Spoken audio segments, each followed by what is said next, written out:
Aquí Cabo Lucía Velasco, UIP. Si alguien ve esto, quiero que me respondas algo. ¿Qué harías si te ordenaran disparar a gente inocente, no infectados, gente normal tratando de salir de la ciudad? Porque yo lo hice. Seguí órdenes. Y ahora que estoy aquí, con esta cámara de mierda que encontré en un cadáver, grabando porque necesito que alguien sepa lo que pasó realmente en Madrid, necesito saber si tú habrías hecho lo mismo. Si habrías apretado el gatillo cuando tu sargento te gritaba que dispararas o te fusilaban a ti también. Tengo la garganta tan seca que cada palabra me raspa como vidrio. Llevo 40 horas sin dormir. Mis manos tiemblan tanto que apenas puedo sostener esto. El casco antidisturbios está a mi lado, roto, con sangre seca, que no sé si es mía o de ellos. Estoy en la torre de cristal. Piso 42. Hay 3 de esos quemados al otro lado de la puerta de cristal de la sala de conferencias. Puedo verlos, sus caras pegadas al vidrio dejando manchas de condensación porque su piel está tan caliente que el aire a su alrededor hierve. El sonido que hacen no es un gemido, es un jadeo, rápido, seco, como perros rabiosos después de correr un maratón. Uno de ellos tiene la cara tan roja que las venas del cuello parecen cables eléctricos a punto de explotar. Cada vez que golpean el cristal, el sonido retumba en esta sala vacía. La puerta aguanta. Por ahora. Puedo oler ese olor que me persigue desde ayer. Carne cocida mezclada con ese olor a metal quemado, como cables derretidos. Mi espalda está contra la pared de cristal que da al norte de Madrid. Si miro hacia abajo veo la ciudad. La ciudad está ardiendo. No es una metáfora. Hay columnas de humo negro saliendo de Chamartín, de Atocha, de toda la M30. Los cazas pasaron hace 2 horas. Bombardearon los puentes. Vi cómo el puente de Segovia explotaba en una bola de fuego naranja que iluminó toda la noche. El sonido llegó 3 segundos después, tan fuerte que sentí la vibración en mis costillas. Abajo en las calles veo puntos moviéndose. Miles. No son personas normales. Se mueven demasiado rápido como insectos en un hormiguero que alguien pateó. De vez en cuando uno cae. Simplemente se desploma. La hipertermia los mata eventualmente, pero antes de eso cazan. Mi radio dejó de funcionar hace 6 horas. Lo último que escuché fue la orden. Protocolo cerco. Nadie entra. Nadie sale. Madrid es una tumba ahora. Pero estarás pensando cómo terminé aquí arriba, ¿verdad? ¿Cómo? Una antidisturbios del UIP, entrenada para controlar multitudes en manifestaciones, acabó encerrada en el piso 42 de un rascacielos mientras la capital se desangra allá abajo. ¿Cómo pasé de mantener el orden en la Puerta del Sol a esto? A tener las manos manchadas con sangre de gente que juré proteger. Voy a contártelo todo, porque alguien tiene que saberlo. Alguien tiene que entender que esto no fue un brote natural, no fue un accidente, fue una orden. Fue el gobierno sellando la ratonera y prendiéndole fuego con todos nosotros dentro. Para entender cómo llegué aquí, tengo que volver atrás, 36 horas, cuando todavía creía que las órdenes importaban. Era 15 de agosto, 3 de la tarde. Madrid estaba a 42 grados. El asfalto de la Puerta del Sol despedía olas de calor que distorsionaban el aire como si la ciudad misma estuviera derritiéndose. Llevábamos todo el día desplegados por una amenaza de seguridad menor. Algo sobre un convoy militar que había tenido problemas en los túneles de la M30. Nadie nos dio detalles, solo órdenes. Mantener el perímetro, controlar el tráfico peatonal, estar alerta. Yo estaba de pie junto a la estatua del oso y el madroño, con el chaleco antibalas apretándome el pecho como una prensa, el casco goteando sudor por dentro, el escudo en una mano y la porra en la otra. La plaza estaba llena de turistas que nos miraban como si fuéramos parte del decorado. Una familia alemana me pidió una foto. Le sonreí. Todavía podía sonreír entonces. Entonces escuché el sonido. Venía de las bocas del metro, de las escaleras que bajaban a Sol Estación. Un rugido sordo como cuando abres una compuerta y el agua retenida explota hacia afuera. Pero no era agua. Era gente. Cientos de personas saliendo de las escaleras del metro como si algo las empujara desde abajo. Gritaban. No eran gritos normales de pánico. Eran gritos de garganta desgarrada, de cuerdas vocales a punto de romperse. Vi a un hombre tropezar en el último escalón y ser pisoteado por la masa que venía detrás. Nadie se detuvo. Nadie lo ayudó. Simplemente lo aplastaron. Mi sargento Domínguez gritó por la radio pidiendo refuerzos. Yo agarré el escudo con más fuerza. El plástico estaba tan caliente por el sol que me quemaba las palmas incluso a través de los guantes. La gente corría en todas direcciones, chocando contra nosotros, contra las mesas de las terrazas, contra los escaparates. Luego los vi a ellos, saliendo del metro detrás de la multitud. Al principio pensé que eran víctimas de un incendio. Tenían la piel roja, brillante de sudor, las venas del cuello hinchadas como cuerdas tensadas, pero se movían mal, demasiado rápido. Uno saltó las escaleras de 4 en 4, aterrizando en cuclillas como un animal. Su boca estaba abierta, y ese jadeo seco, ese sonido de perro rabioso, cortaba el aire por encima de los gritos. Una turista rubia con una cámara colgando del cuello se congeló frente a él. El infectado giró la cabeza hacia ella con un movimiento tan brusco que escuché el chasquido de su cuello desde donde estaba. Luego saltó. No corrió hacia ella. Saltó como un felino cubriéndola en menos de un segundo. El sonido que hizo cuando la mordió fue húmedo y crocante al mismo tiempo. Domínguez gritó formar la línea. Éramos 8 agentes. Nos pusimos hombro con hombro, escudos al frente, formando una barrera entre los infectados y los civiles que todavía huían hacia la calle Mayor. Podía sentir el hombro de mi compañero Javi presionando contra el mío. Temblaba. Todos temblábamos. No por cobardía, por la adrenalina que te hace sentir que tus músculos van a explotar si no te mueves ya. Otro infectado salió del metro. Era una mujer. Llevaba uniforme de trabajadora de limpieza del metro, pero la tela estaba empapada en algo oscuro. Corrió directamente hacia nuestra línea. Sus pies descalzos dejaban marcas húmedas en el suelo de piedra. Cuando estaba a 3 metros, Domínguez gritó la orden. Disparamos. Las balas de goma. 3 impactos en su pecho. No se detuvo. Ni siquiera se tambaleó. Rompió la línea como si los escudos fueran de cartón. Golpeó el escudo de Javi con tanta fuerza que lo lanzó hacia atrás. El sonido del plástico agrietándose fue como un disparo. Javi cayó de espaldas y ella se lanzó sobre él. Yo giré, levanté la porra y la golpeé en la cabeza con toda la fuerza que tenía. El impacto resonó en mis brazos como si hubiera golpeado una pared de cemento. Ella giró hacia mí. Su cara estaba a centímetros de la mía. Podía ver las venas rojas explotadas en sus ojos, tan hinchadas que parecían a punto de reventar. El calor que despedía su cuerpo era como abrir la puerta de un horno. Mi nariz se llenó con ese olor a carne cocida mezclado con sudor rancio y algo dulzón, como frutas podridas. Su boca se abrió. Tenía los dientes manchados de sangre y algo más oscuro. Entonces Domínguez le disparó en la cabeza. Bala real esta vez. Cayó a mis pies. El agujero en su sien burbujeaba, pero no salía sangre normal. Era espesa, casi negra y humeaba. Literalmente humeaba, como si su sangre estuviera hirviendo. Javi se arrastró hacia atrás con el uniforme desgarrado en el hombro donde ella lo había mordido. No lo había mordido, solo lo había arañado. Pero los rasguños eran profundos, con la carne abierta en surcos paralelos. Domínguez lo agarró del brazo, lo levantó, le gritó que se moviera. Pero yo vi los ojos de Javi. Tenían esa mirada vacía como si ya no estuviera ahí, como si su cerebro se hubiera desconectado para no procesar lo que acababa de pasar. Más infectados salían del metro. 5, 10, 20. No podíamos contarlos.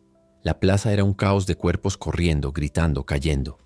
Un autobús turístico volcó en la calle Arenal. El conductor había girado bruscamente para evitar atropellar a la multitud y perdió el control.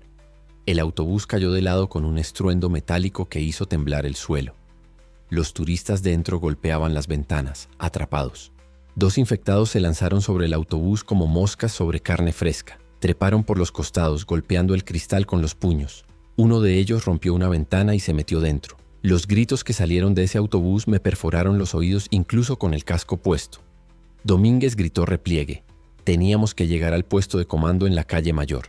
Retrocedimos sin romper la formación, arrastrando a Javi con nosotros. Un infectado se lanzó contra mi escudo. El impacto me hizo retroceder 2 pasos. Mis botas resbalaron en algo húmedo. Cuando miré hacia abajo, vi que era sangre. El suelo de la Puerta del Sol estaba cubierto de sangre. Manchas rojas que se extendían desde los cuerpos caídos, mezclándose con el agua de una fuente rota. El sol de agosto caía directamente sobre nosotros. No había sombra. El calor era una pared sólida que aplastaba mis pulmones cada vez que intentaba respirar. El sudor me caía por la cara, metiéndose en mis ojos, cegándome. Un infectado. Pasó corriendo a mi lado, ignorándome completamente. Perseguía a un hombre gordo con una camiseta de España que corría hacia la calle Preciados. El infectado lo alcanzó en 5 segundos. Lo derribó. El hombre gritó mi nombre. No sé cómo sabía mi nombre. Quizás lo leyó en mi placa. Quizás lo gritó al azar esperando que alguien, cualquiera, lo salvara. No pude. Seguí retrocediendo. Llegamos a la esquina de la calle Mayor. Domínguez abrió la puerta de un edificio de oficinas y entramos. El vestíbulo estaba fresco. El aire acondicionado todavía funcionaba. El contraste con el calor de afuera fue tan brutal que mi cuerpo se estremeció. Javi se desplomó contra la pared. Su respiración era rápida, superficial. Le quité el casco. Su cara estaba pálida, pero sudaba como si acabara de salir de una piscina. Las gotas le caían por las mejillas, por el cuello, empapando el cuello del uniforme. Domínguez agarró su radio, intentó contactar con el puesto central. Solo estática. Probó todas las frecuencias. Nada. Uno de los agentes, Marta, una mujer de mi edad con la que había entrenado en la academia, se asomó por la ventana. Los infectados llenaban la plaza. Debía haber 50, 60, puede que más. Atacaban a cualquiera que se moviera. Entonces vimos algo extraño. Un infectado, un hombre joven con ropa de oficinista, dejó de perseguir a una mujer que corría. Se quedó parado en medio de la plaza, bajo el sol directo. Su piel roja comenzó a ampollarse, literalmente a ampollarse.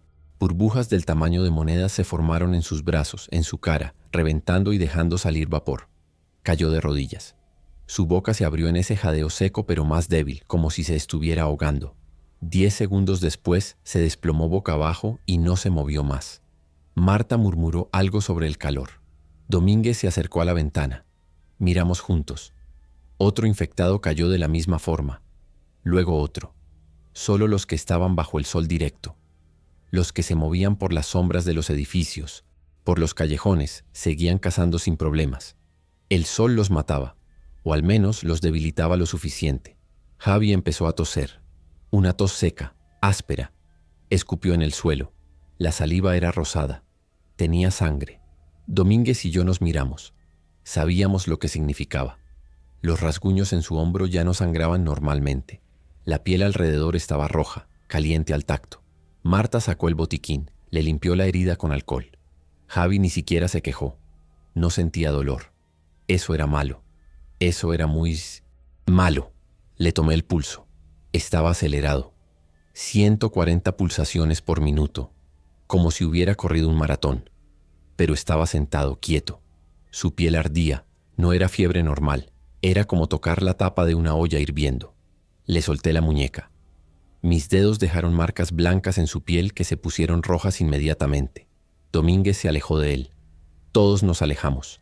Javi nos miró. Sus ojos todavía eran humanos. Todavía nos reconocía. Nos suplicó con la mirada. No dijo nada, pero todos entendimos. Nos pedía que lo ayudáramos o que lo matáramos. Lo que viniera primero. Domínguez sacó su arma reglamentaria. La apuntó hacia Javi. Su mano temblaba tanto que el cañón dibujaba círculos en el aire. Marta le gritó que esperara, que todavía no sabíamos si estaba infectado de verdad, que podía ser solo el shock. Domínguez no bajó el arma. Yo puse mi mano sobre la suya, empujándola hacia abajo. Le dije que esperáramos, que veríamos cómo evolucionaba. Mentira. Sabíamos cómo evolucionaría. Solo queríamos retrasar lo inevitable. Javi cerró los ojos. Su respiración se aceleró aún más. El jadeo. Ese maldito jadeo seco comenzó. Suave al principio, pero estaba ahí. Su boca se abría y cerraba como si el aire no fuera suficiente, como si sus pulmones no pudieran procesar el oxígeno lo bastante rápido. Domínguez dijo que teníamos que movernos, que no podíamos quedarnos aquí, que necesitábamos llegar a un punto de evacuación. Marta preguntó dónde. Nadie respondió, porque no lo sabíamos. No teníamos órdenes, no teníamos contacto, estábamos solos. Decidimos subir, llegar a los pisos superiores del edificio, ver la ciudad desde arriba, entender qué tan grande era esto. Arrastramos a Javi con nosotros. No podíamos dejarlo. Todavía era uno de nosotros. Subimos las escaleras. El edificio tenía 7 pisos. No había ascensor, o al menos no confiábamos en usarlo. Cada piso era una oficina vacía. Todo el mundo había huido o estaba escondido. Encontramos una sala de penecentes, reuniones en el último piso con ventanales que daban a toda la Puerta del Sol. Lo que vimos nos quitó el aire de los pulmones. La plaza estaba llena de cuerpos. Algunos se movían, la mayoría no.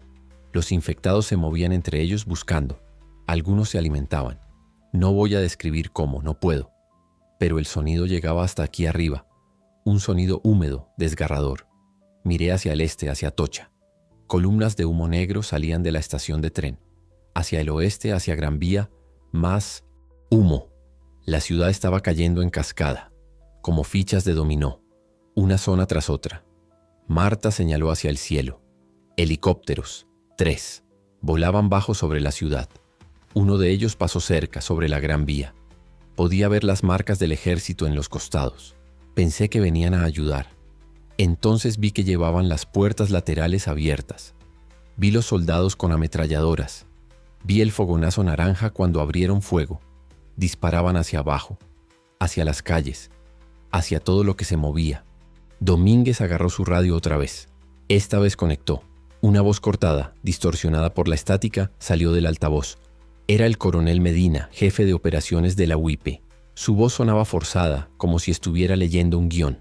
Dijo Protocolo Naranja: contención total. Todas las unidades debían dirigirse a los puntos de control de las salidas de la ciudad.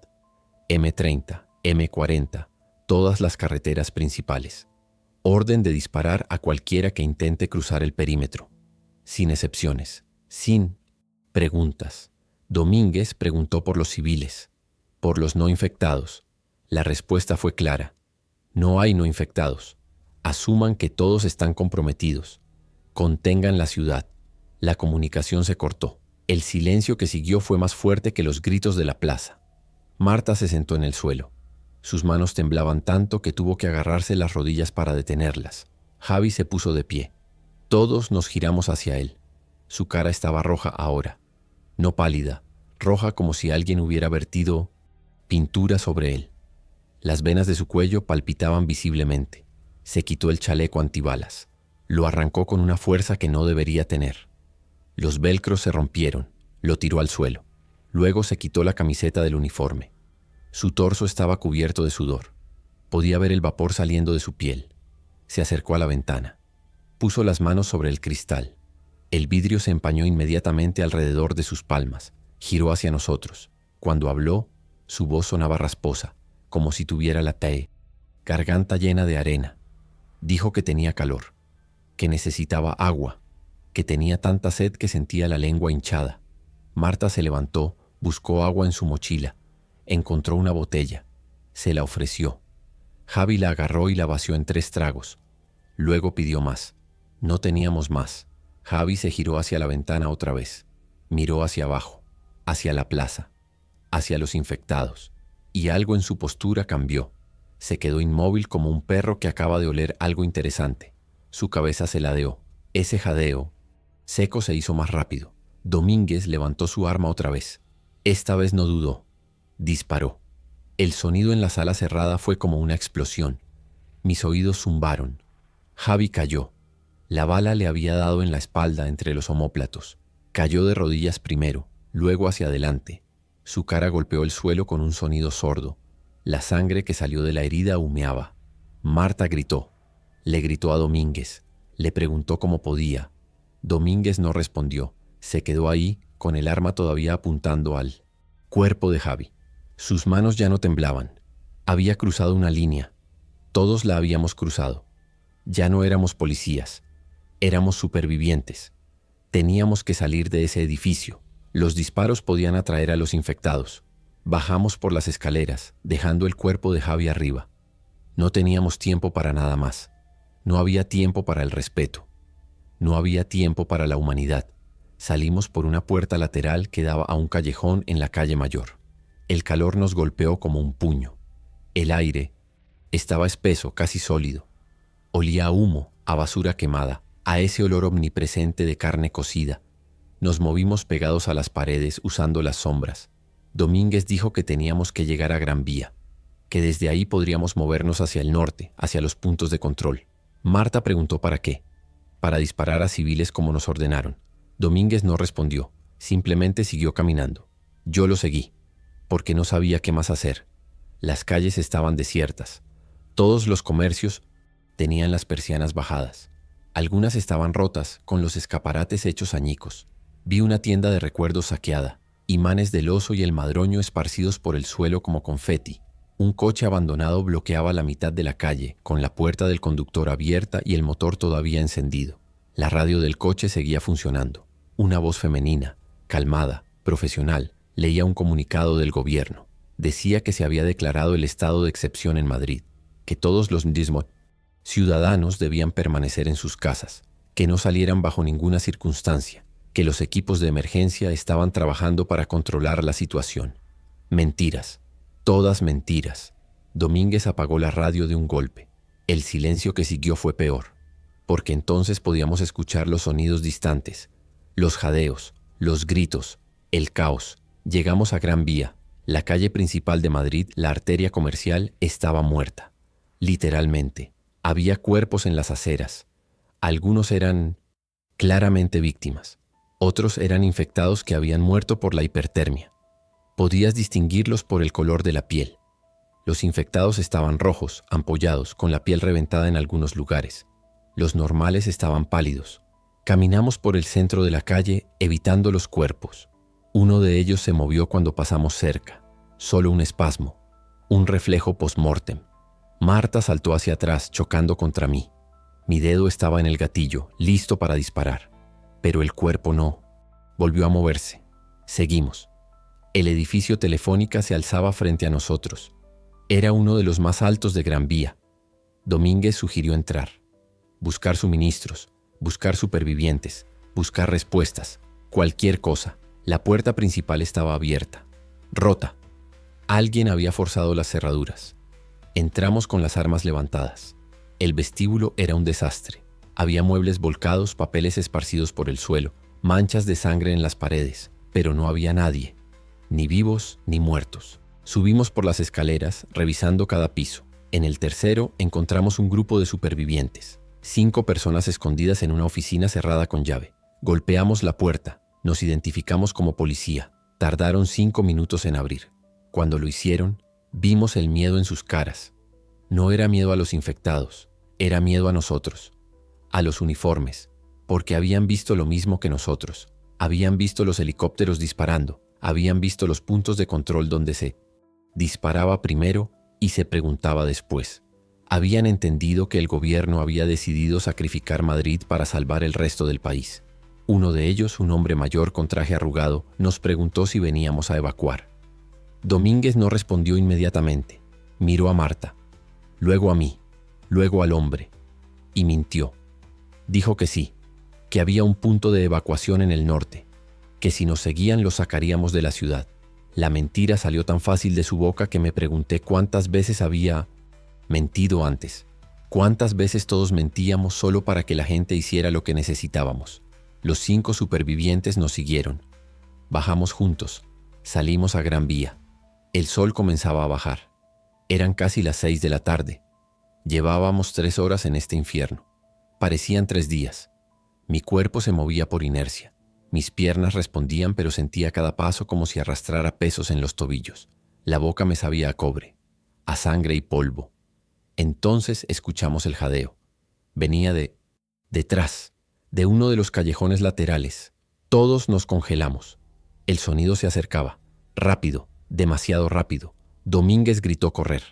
Corrimos hacia el edificio comercial más cercano, un centro comercial. Las puertas de cristal estaban cerradas, pero un superviviente, una chica joven con vaqueros rotos, golpeó el cristal con una piedra. Se agrietó. La golpeó otra vez. Se rompió. Entramos todos.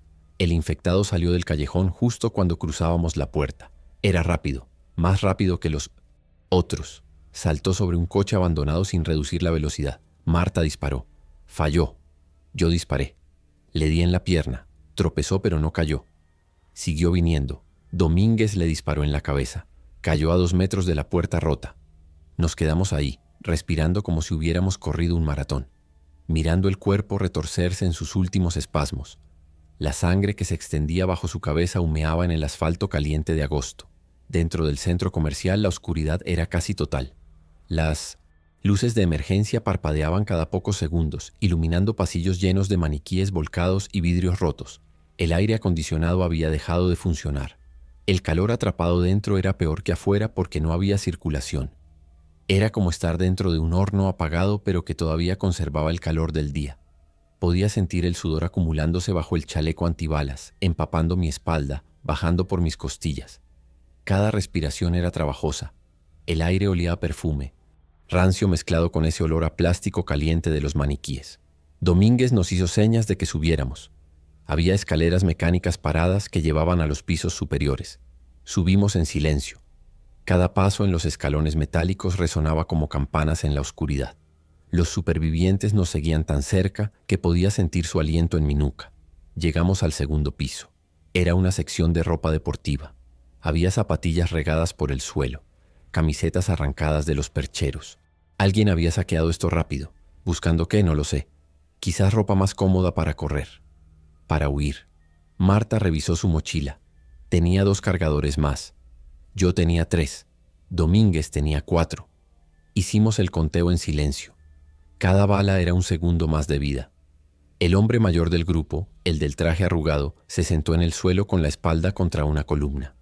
Respiraba con dificultad. Tenía la camisa empapada de sudor.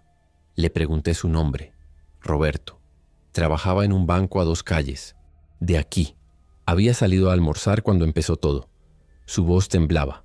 No por el miedo, por el agotamiento, por la imposibilidad de procesar lo que estaba viviendo. Le ofrecí agua. Negó con la cabeza. Dijo que no la necesitaba. Mentira. Todos la necesitábamos. La chica joven que había roto el cristal se acercó a una de las ventanas que daba a Gran Vía. Se quedó ahí mirando hacia afuera. Marta le dijo que se alejara, que no era seguro estar cerca de las ventanas. La chica no se movió. Simplemente siguió mirando. Me acerqué a ella. Le toqué el hombro. Se giró hacia mí. Sus ojos estaban secos, sin lágrimas. Eso era peor que si hubiera estado llorando. Me dijo que había visto a su novio siendo atacado en la Puerta del Sol, que lo habían arrastrado hacia las bocas del metro, que ella había corrido, que lo había dejado. Su voz era plana, mecánica, como si estuviera leyendo una lista de compras.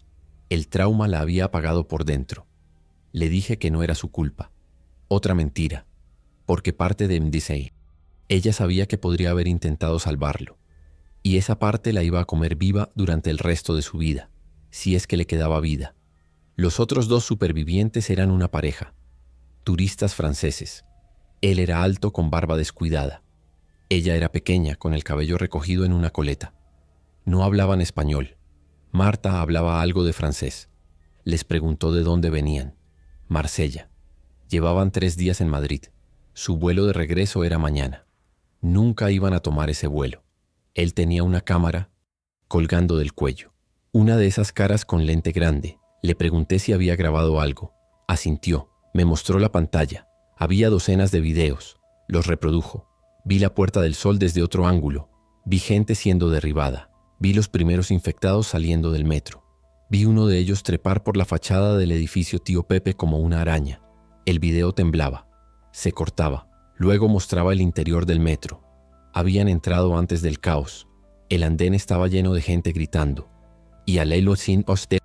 Fondo, en los túneles algo se movía. Muchas cosas se movían. Apagué la cámara. No quería ver más. Domínguez revisaba un mapa que había encontrado en una tienda de recuerdos. Era uno de esos mapas turísticos de papel. Tenía la ciudad marcada con puntos de interés. Museos, parques, restaurantes. Nada de eso importaba ahora. Trazó una ruta con el dedo, desde Gran Vía hacia el norte, pasando por Chueca, luego Chamberí, luego la zona de las 4 Torres. Eso era casi 10 kilómetros, a pie, con infectados en cada esquina, con el gobierno disparando a todo lo que se mueve. Marta preguntó si realmente creía que había evacuación. Domínguez la miró. No respondió. Esa fue la respuesta. No había evacuación. Solo había supervivencia. Y ni siquiera estábamos seguros de eso. Pero teníamos que movernos. Quedarnos quietos era morir lento. Moverse era morir rápido. Pero al menos era un movimiento. Una ilusión de control. Entonces escuchamos el sonido. No venía de afuera, venía de abajo, del primer piso del centro comercial. Ese jadeo seco, múltiples jadeos, como una jauría de perros. Domínguez apagó su linterna. Hicimos señas a los supervivientes de que guardaran silencio. Nos acercamos al borde del segundo piso. Había una barandilla de cristal que permitía ver hacia abajo. Nos asomamos. En el primer piso, iluminado solo por las luces de emergencia intermitentes, había infectados. No solo uno o dos, había al menos 15. Se movían entre las tiendas. Algunos caminaban, otros estaban agachados, olfateando el suelo como animales buscando un rastro. Uno de ellos, una mujer con uniforme de dependienta de tienda, se detuvo justo debajo de nosotros. Levantó la cabeza. Olfateó el aire. Mi corazón latía tan fuerte que estaba segura de que podía escucharlo. Que todos podían escucharlo. Contuve la respiración hasta que mis pulmones ardieron. La infectada bajó la cabeza. Siguió caminando. Roberto tosió. Fue una tos corta, ahogada. Intentó contenerla, pero salió de todas formas. El sonido rebotó en las paredes del centro comercial vacío. Todos los infectados de abajo se congelaron.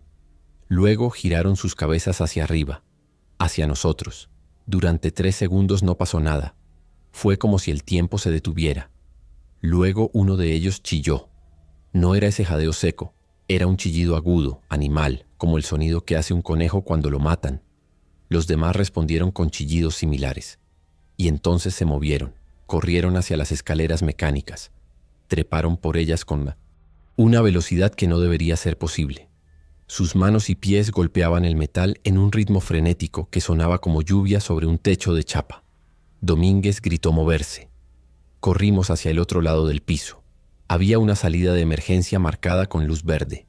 La puerta estaba cerrada. Marta la pateó. No se abrió. Le disparó a la cerradura. El metal estalló. La puerta se abrió. Salimos a una escalera de emergencia. Era de metal, estrecha, con paredes de cemento. Olía a humedad y orina. Subimos. No había otra opción. Bajar era encontrarnos con los infectados. Los escalones resonaban bajo nuestros pasos. Escuché a los infectados entrar en la escalera detrás de nosotros. El sonido de sus manos y pies en el metal era como tambores acelerados. Llegamos al tercer piso. La puerta estaba abierta. Salimos. Era una sección de electrónica. Televisores rotos, ordenadores volcados, cables colgando de los techos como enredaderas. Domínguez derribó un estante. Cayó bloqueando la puerta de la escalera. No los detendría mucho. Solo nos daría segundos. Corrimos hacia el otro extremo. Había otra escalera. Mecánica. Subimos al cuarto piso. El último. No había más pisos. No había más hacia arriba. Solo el techo. La azotea. Encontramos la puerta que llevaba allí. Estaba cerrada con candado. Domínguez le disparó. El candado explotó. Abrimos la puerta. El aire caliente de la tarde nos golpeó como una ola. Salimos a la azotea del centro comercial. El sol estaba abajo en el horizonte. El cielo era naranja y rojo. Hermoso, grotescamente hermoso sobre una ciudad muriendo. Desde aquí podíamos ver toda Gran Vía extendiéndose hacia el este. Podíamos ver columnas de humo saliendo de docenas de edificios. Podíamos ver las calles llenas de puntos moviéndose. Infectados, miles de infectados. Marta se dejó caer de rodillas. Sus manos temblaban tanto que dejó caer su arma. Rebotó en el suelo de la azotea con un ruido metálico. Roberto vomitó. Se inclinó sobre el borde de la azotea y vació su estómago hacia la calle de abajo. El turista francés sostenía a su pareja. Ella lloraba en su pecho. Él miraba la ciudad con esa misma expresión vacía que todos teníamos ahora. La expresión de alguien que acaba de ver el fin del mundo. Los infectados salieron a la azotea. La puerta que habíamos abierto vomitó cuerpos retorcidos. Domínguez disparó. Yo disparé. Marta recogió su arma y disparó. Los primeros 3 infectados cayeron. Los siguientes siguieron viniendo. Retrocedimos hacia el borde de la azotea. No había más espacio.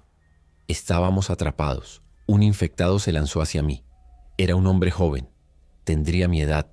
Vestía ropa de gimnasio. Su cara estaba tan roja que parecía una máscara. Le disparé en el pecho. Cayó, pero otro venía detrás. Le disparé también. Mi arma hizo clic. Cargador vacío. Solté el cargador. Mis manos buscaron uno nuevo en mi cinturón. Temblaban. El cargador se me cayó. Rebotó en el suelo. Me agaché a recogerlo. Un infectado saltó sobre mí. Su sombra me cubrió.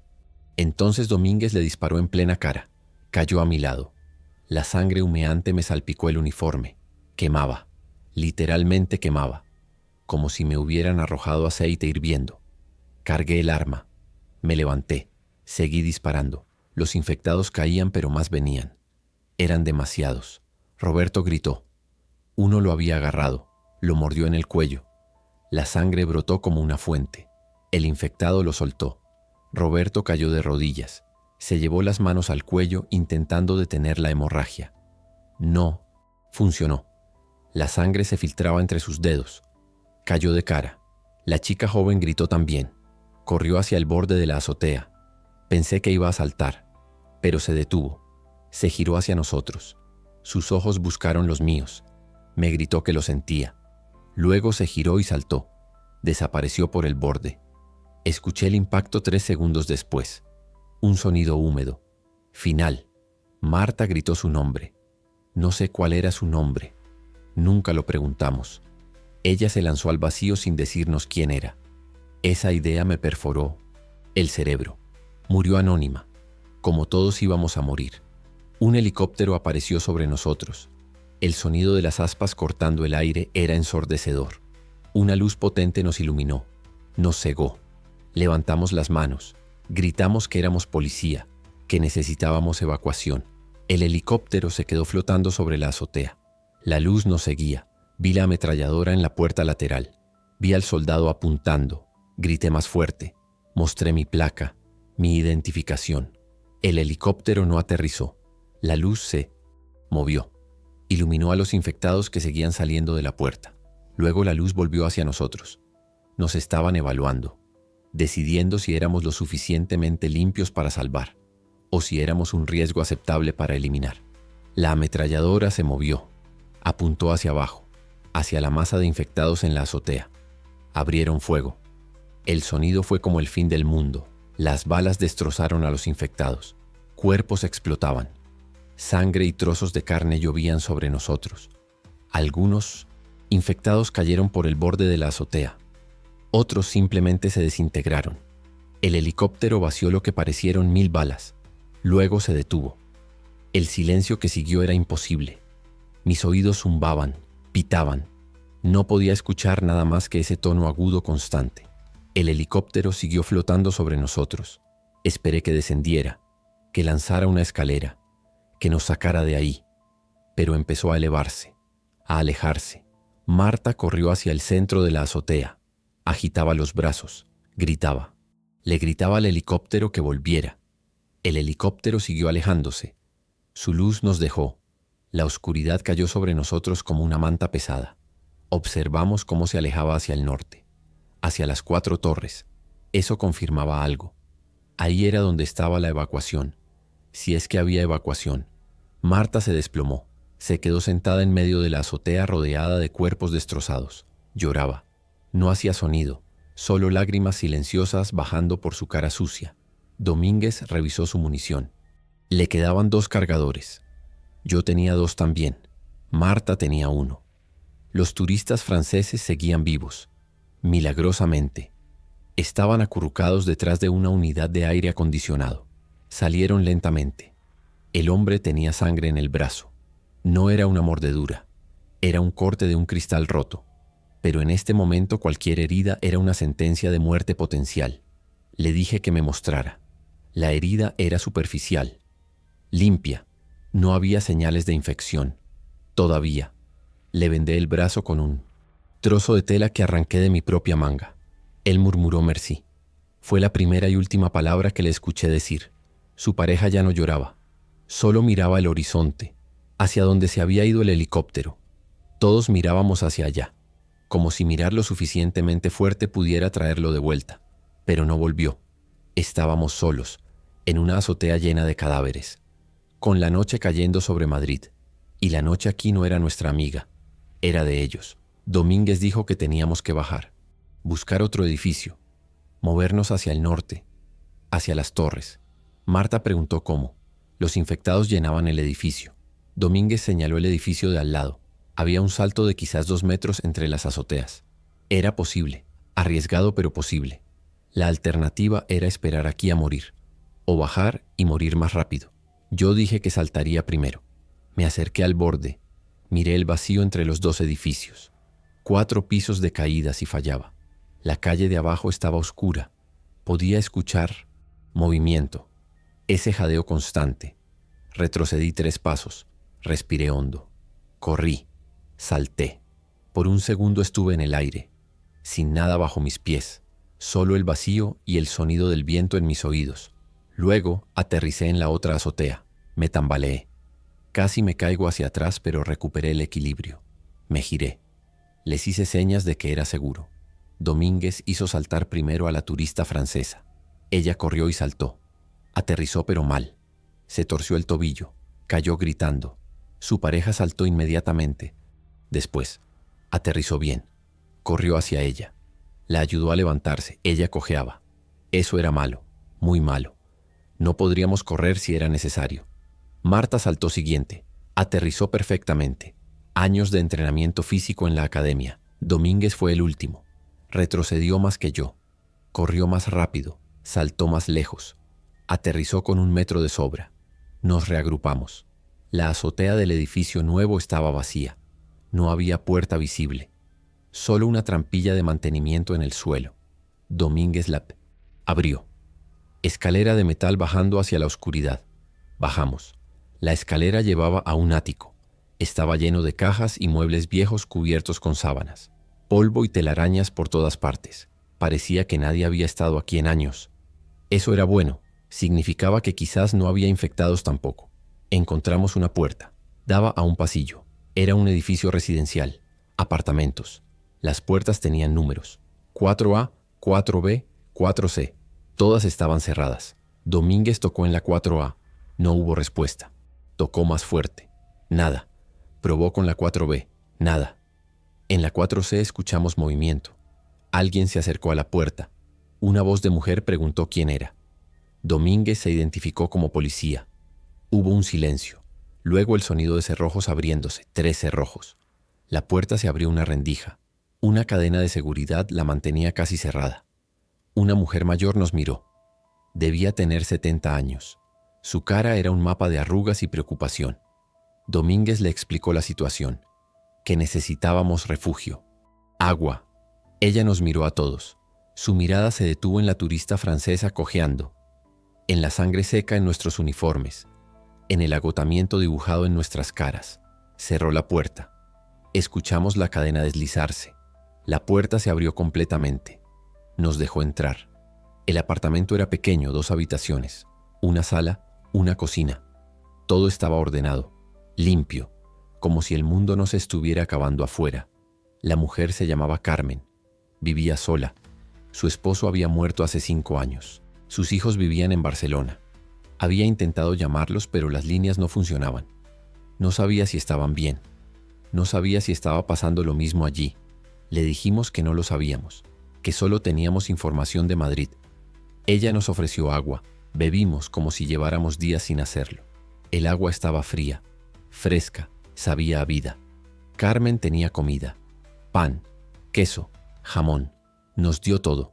Comimos en silencio. Masticábamos mecánicamente. Mi estómago había olvidado que necesitaba comida. Pero, ahora que estaba comiendo, el hambre me golpeó como un camión. Comí hasta que me dolió el estómago. Marta vomitó. Había comido demasiado rápido. Su cuerpo rechazó la comida. Ella se disculpó. Carmen le trajo más agua. Le acarició el cabello como si fuera su hija. Nos sentamos en la sala. Carmen encendió el televisor. Solo había una cadena funcionando. La televisión estatal.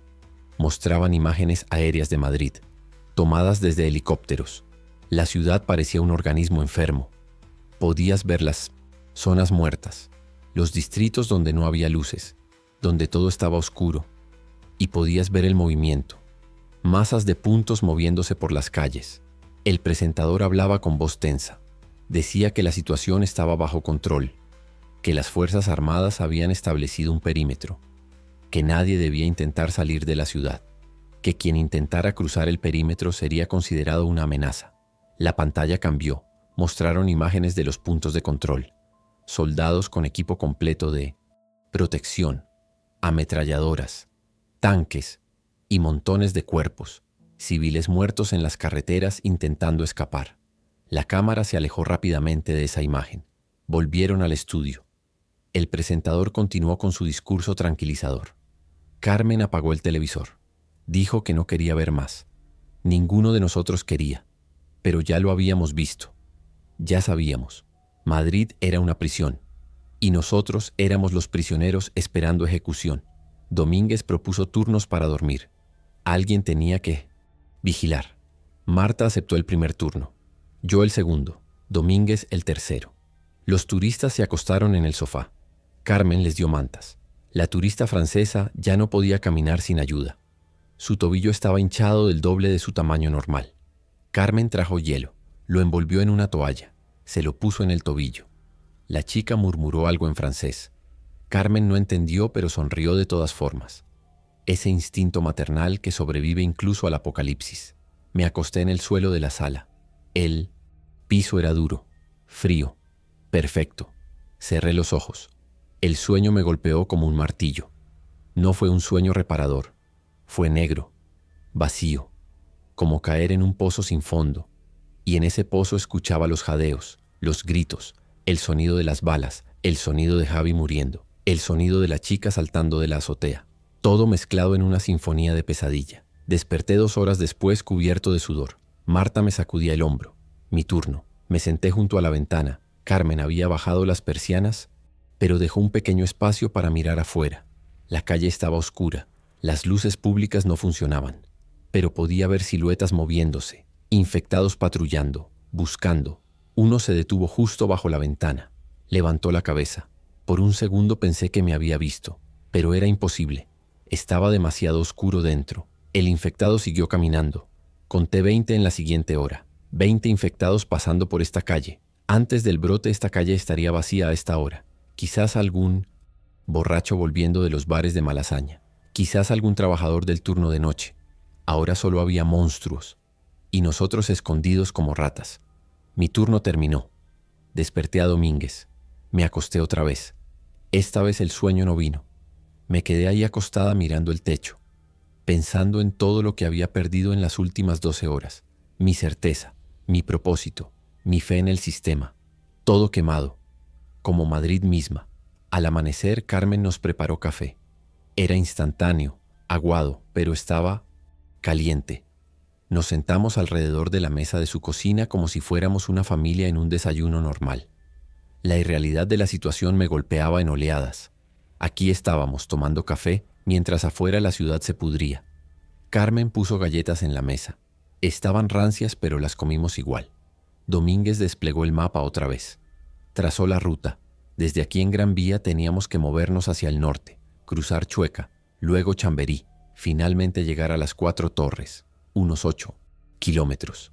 En circunstancias normales, 1 hora y media caminando. Ahora podían ser 8 horas. O podíamos no llegar nunca. Marta preguntó qué haríamos con Carmen. No podíamos dejarla, pero tampoco podíamos llevarla. Era mayor. No podría seguir nuestro ritmo. Carmen nos miró. Dijo que se quedaría, que este era su hogar, que si iba a morir, moriría aquí. No discutimos. Sabíamos que tenía razón. La turista francesa no podía caminar. Su tobillo había empeorado durante la noche. Estaba negro y azul, hinchado hasta el punto donde la piel parecía a punto de reventar. Su pareja habló con Domínguez en un español roto. Dijo que se quedarían con Carmen, que cuidarían de ella, que no querían ralentizarnos. Domínguez asintió. Entendía. Todos entendíamos. Era la lógica brutal de la supervivencia. Los débiles se quedaban atrás, los fuertes seguían adelante, excepto que ninguno de nosotros se sentía fuerte. Solo estábamos menos rotos que los demás. Carmen nos dio provisiones. Llenó nuestras mochilas con latas de comida, botellas de agua, más de lo que podía permitirse perder. Le dije que era demasiado. Ella negó con la cabeza. Dijo que no lo necesitaba, que a su edad con lo que tenía podía durar meses. Mentira, lo sabíamos, pero aceptamos las provisiones igual, porque las necesitábamos más que nuestro orgullo. Nos preparamos para salir. Revisamos las armas, la munición. Domínguez tenía un cargador y medio, yo tenía 2. Marta tenía 1. Menos de 60 balas entre los 3. Paralimos atravesar 8 kilómetros de ciudad infectada. Las matemáticas no cuadraban, pero no teníamos opción. Carmen nos acompañó hasta la puerta. Nos abrazó a cada uno. Cuando me abrazó, sentí sus huesos bajo la ropa. Era tan frágil, tan pequeña. Me susurró al oído. Dijo que cuidara de mí misma, que fuera egoísta si era necesario, que la supervivencia no era heroica, era sucia, fea, pero válida. Sus palabras se clavaron en mi cerebro. Abrimos la puerta. El pasillo estaba vacío, silencioso. Bajamos las escaleras del edificio lentamente. Cada escalón crujía bajo nuestro peso. El sonido parecía amplificado 1000 veces en el silencio. Llegamos al vestíbulo. La puerta principal del edificio era de cristal. Podíamos ver la calle, vacía. Por ahora, salimos. El sol acababa de salir. La luz de la mañana pintaba Madrid de naranja. El aire ya estaba caliente. Iba a ser otro día de infierno. 40 y tantos grados otra vez. Nos movimos pegados a las paredes. Chueca estaba a solo 10 calles hacia el norte. Pero esas 10 calles parecían kilómetros. Pasamos por la plaza de Callao. Estaba desierta excepto por los cuerpos. Había docenas, quizás cientos, apilados en las esquinas, esparcidos por el suelo. Algunos eran claramente infectados muertos por hipertermia. Otros eran civiles. Distinguirlos era fácil. Los civiles tenían miedo congelado en sus caras. Los infectados tenían rabia. Incluso muertos, sus caras eran máscaras de furia. Crucé la plaza sin mirar hacia abajo. No quería ver sus ojos. Esos ojos muertos que parecían seguirte, acusarte, preguntarte por qué tú sí y ellos no. No tenía respuesta, solo suerte. Suerte podrida y temporal. Entramos en Chueca por la calle Fuencarral. Las tiendas de ropa y cafeterías hipster estaban saqueadas. Cristales rotos, maniquíes en la calle, ropa regada. Alguien había intentado llevarse cosas inútiles. Vestidos de diseñador, zapatos caros. Como si eso importara ahora. Como si la moda tuviera algún valor cuando la sociedad colapsaba. Vimos movimiento en una de las tiendas. Domínguez levantó la mano. Nos detuvimos. Observamos. Era una persona, no un infectado. Una chica joven, quizás 18 años, salió de la tienda cargando una mochila llena. Nos vio. Se congeló. Nosotros nos congelamos. Durante 5 segundos nadie se movió. Luego ella corrió. Simplemente dio la vuelta y corrió en dirección opuesta. Desapareció en un callejón. Marta dijo que deberíamos seguirla, que estaba sola, que podíamos ayudarla. Domínguez dijo que no, que nuestra misión era llegar al norte, que no podíamos salvar a todos. Marta no discutió, pero vi el dolor en su cara. Cada persona que dejábamos atrás era una grieta más en su alma. Llegamos a la plaza de Chueca, el corazón del barrio. En el centro había una fuente. El agua todavía corría, milagrosamente. En medio del apocalipsis, el agua seguía fluyendo. Nos acercamos. Bebimos directamente de la fuente. El agua estaba tibia pero fresca comparada con el calor que ya se acumulaba. Llené mi botella. Marta llenó la suya. Domínguez llenó 2. Mientras lo hacía, escuché el sonido. Ese jadeo. Venía de la calle Gravina, una calle estrecha que salía de la plaza. Nos giramos. Un infectado salió de la calle. Nos vio. Se detuvo. Ladeó la cabeza como un perro confundido. Luego chilló. Ese chillido agudo que servía como llamada, como alarma. Domínguez le disparó antes de que terminara el chillido. Cayó, pero ya era tarde. El sonido había salido. Escuchamos respuestas. Múltiples chillidos desde diferentes direcciones. Estaban viniendo. Corrimos. Hacia el norte. Siempre hacia el norte. Las calles de Chueca son estrechas, laberínticas, perfectas para perderse, terribles para escapar. Corrimos por la calle Barquillo. Los edificios a ambos lados eran altos, viejos, con balcones de hierro forjado. Algunas ventanas estaban abiertas. Vi movimiento en una sombra retrocediendo. Gente escondida, observando, dejándonos correr, dejándonos ser el cebo mientras ellos se quedaban seguros. Adentro. No los culpaba. Yo habría hecho lo mismo. Los jadeos detrás de nosotros se acercaban. No podía ver cuántos eran, pero sonaban como muchos. El eco en las calles estrechas multiplicaba el sonido. Hacía imposible saber si eran 5 o 50. Giramos en una esquina. Llegamos a la calle Hortaleza, más amplia, más abierta. Podíamos correr más rápido aquí. Mi chaleco antibalas me machacaba los hombros con cada paso. La mochila pesaba como si llevara piedras. Mis pulmones ardían. Cada respiración era fuego. Domínguez señaló un edificio a la izquierda. Un hotel. Las puertas estaban cerradas, pero había una ventana rota en la planta baja. Nos metimos por ahí. Caímos en lo que parecía ser un restaurante del hotel. Mesas volcadas, sillas rotas, platos hechos pedazos en el suelo. Había sangre, mucha sangre, seca, marrón, en las paredes, en el suelo, en el techo de alguna forma. Lo que había pasado aquí había sido violento, rápido. Nos movimos hacia el vestíbulo del hotel. Era elegante, o lo había sido. Alfombras gruesas, candelabros de cristal, mostrador de mármol, todo cubierto de polvo y destrucción ahora. Detrás del mostrador había una puerta marcada como solo personal. La abrimos, escaleras bajando. Un sótano. Domínguez bajó primero. Nosotras lo seguimos. El sótano era oscuro, sin ventanas.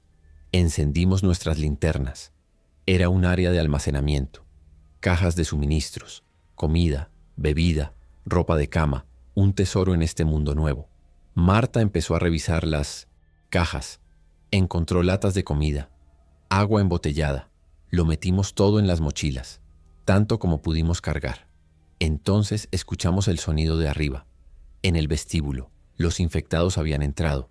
Podíamos oír sus pasos, el jadeo. Estaban buscando, cazando.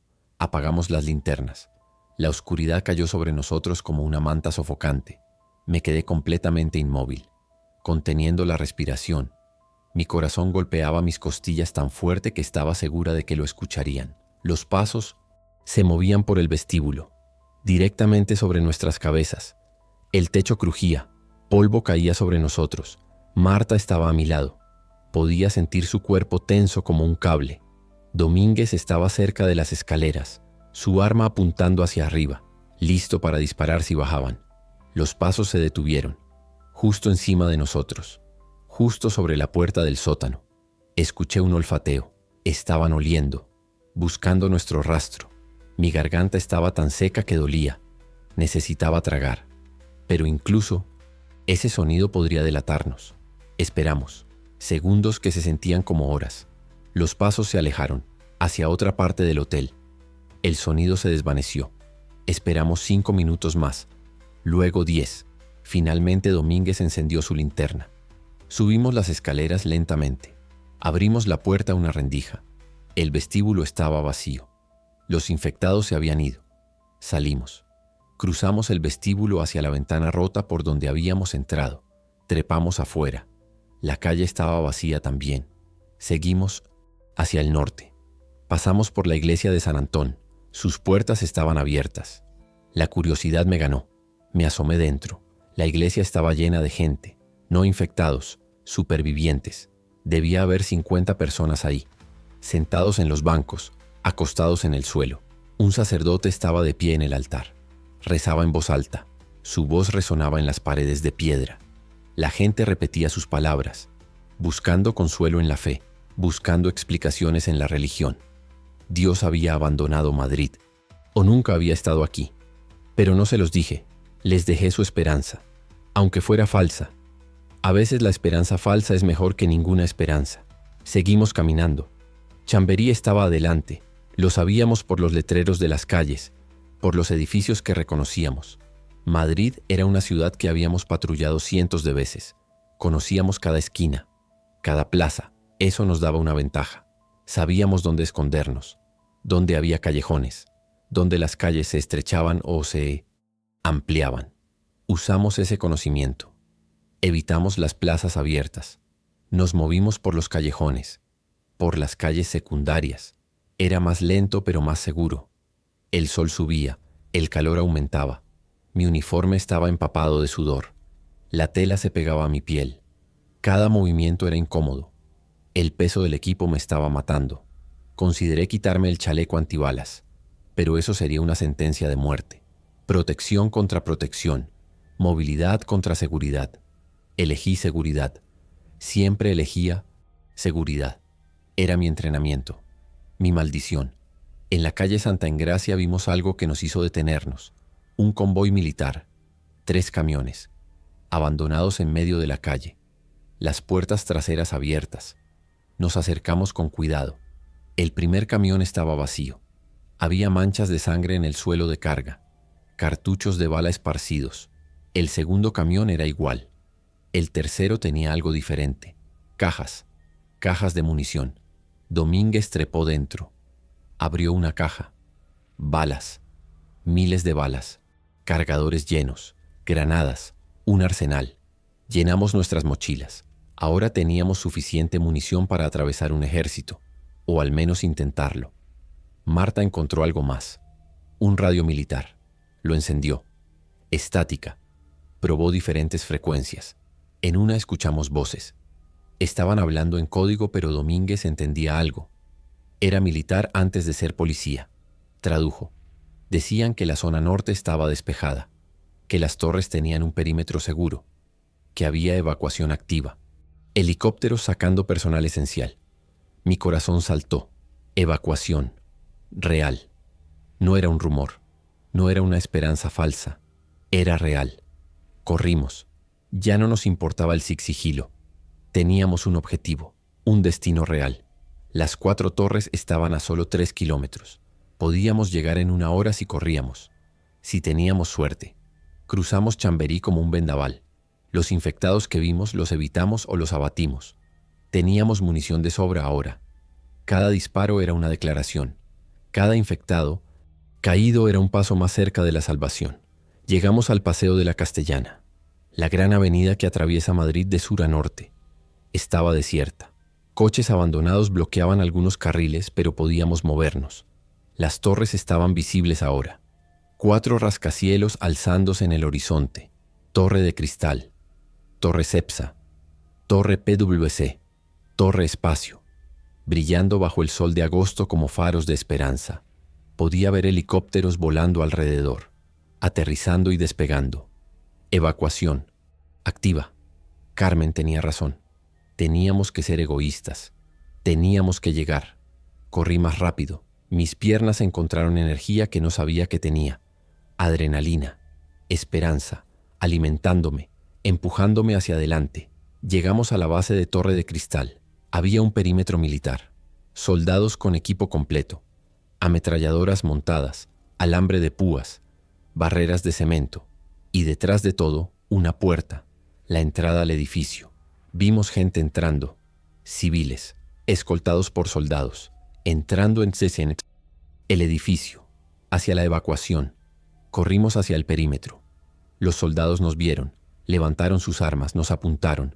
Domínguez gritó que éramos policía, que éramos UIP. Mostró su identificación. Yo mostré la mía, Marta la suya. Los soldados se comunicaron por radio. Esperamos. Mis manos estaban levantadas. Mi corazón latía tan fuerte que podía sentirlo en mis oídos. Un oficial se acercó. Revisó nuestras identificaciones. Asintió. Bajaron las armas. Nos hicieron señas de que entráramos. Cruzamos el perímetro. Estábamos adentro. Estábamos seguros. El alivio me golpeó tan fuerte que casi me caigo. Marta se echó a reír. Una risa histérica, llena de alivio y locura. Lo habíamos logrado. Contra todo pronóstico. Habíamos llegado. Nos escoltaron dentro del edificio.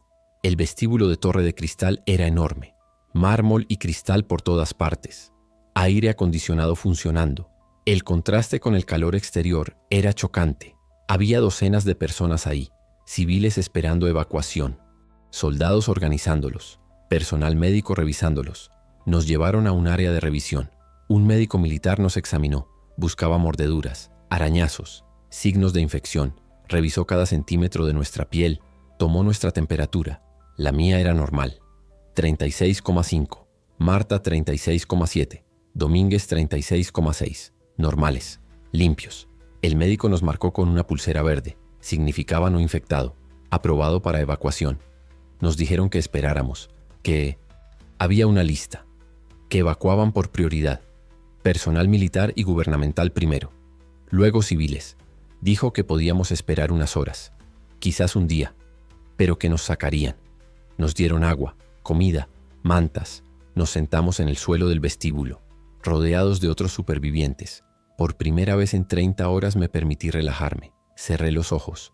El ruido del vestíbulo se desvaneció. Estaba segura. Iba a sobrevivir. Dormí. No sé cuánto tiempo. Cuando desperté, Marta estaba a mi lado. Me ofreció comida, una barra de energía del ejército. Sabía a cartón, pero la comí completa. Domínguez hablaba con otros policías que habían llegado. Intercambiaban historias, cada una peor que la anterior. Un agente había visto a toda su unidad ser masacrada en Atocha. Otro había disparado a su propio hermano infectado. Las historias se mezclaban en una sinfonía de horror, pero todas terminaban igual. Habían llegado aquí. Estaban vivos. Eso era lo único que importaba. Miré alrededor. Había familias, padres con hijos, parejas, ancianos, todos esperando su turno, todos con esa misma expresión de alivio mezclado con trauma. Habíamos sobrevivido al infierno. Ahora solo teníamos que esperar un poco más, solo un poco más. Entonces estaríamos fuera, lejos de Madrid, lejos de los infectados, lejos de la muerte. La esperanza era una droga. Me inundaba. Me hacía sentir ligera por primera vez en horas. Sonreí. Marta me vio y sonrió también. Íbamos a salir de esta. Pasaron 2 horas. Luego, 3. Los helicópteros seguían llegando y yéndose. Podíamos oír las aspas desde adentro. Cada vez que uno aterrizaba en la azotea, un grupo de personas era escoltado hacia los ascensores. Subían, desaparecían, se iban. La lista avanzaba lentamente, pero avanzaba. Un soldado actualizaba una pizarra con números. ¿Cuántos evacuados? ¿Cuántos quedaban? Los números bajaban, lentamente pero bajaban. Estábamos en el grupo 7, habían evacuado hasta el grupo 3. Faltaban 4 grupos, quizás 3. Horas más. Podía esperar 3 horas. Podía esperar días si era necesario, mientras supiera que iba a salir. Marta se levantó. Dijo que iba al baño. Había baños portátiles instalados en un costado del vestíbulo. Se alejó. Domínguez revisaba su arma. La limpiaba. Acción mecánica, reconfortante. Yo miraba a la gente. Intentaba leer sus historias en sus caras, en sus heridas, en su ropa rasgada. Todos teníamos historias. Todas terribles. Todas únicas. Todas terminarían pronto. Eso pensaba. Entonces, escuché el sonido. Un sonido que no debería estar aquí. Ese jadeo seco venía de algún lugar del vestíbulo. Mi cabeza giró buscando la fuente. No era solo yo. Otros también lo habían escuchado. Los soldados se pusieron alerta, levantaron sus armas. Buscaban. El jadeo continuaba. Más fuerte, más cercano. Entonces alguien gritó. Un grito cortado, agudo, venía del área de los baños, del área donde había ido Marta. Me levanté. Corrí hacia allá. Domínguez me siguió. Llegamos a los baños portátiles. Una de las puertas estaba cerrada. El jadeo venía de adentro. Golpeé la puerta. Grité el nombre de Marta. No hubo respuesta. Solo ese maldito jadeo. Domínguez pateó la puerta. Se abrió de golpe. Dentro estaba Marta. De pie. Su piel roja. Sudando. Sus ojos inyectados en sangre. Se giró hacia nosotros. Su boca se abrió. No para hablar. Para atacar. Domínguez le disparó. En la cabeza. Sin dudar. Cayó en el estrecho espacio del baño. Su sangre salpicó las paredes de plástico. El olor a carne cocida llenó el aire. Me quedé paralizada. No podía procesar lo que acababa de ver. Marta, mi compañera, mi amiga, infectada, muerta. ¿Cuándo? ¿Cómo? Revisé mentalmente. No había sido mordida, no había sido arañada. Al menos no que yo hubiera visto. Entonces recordé, en la azotea del centro comercial, cuando los infectados nos atacaron.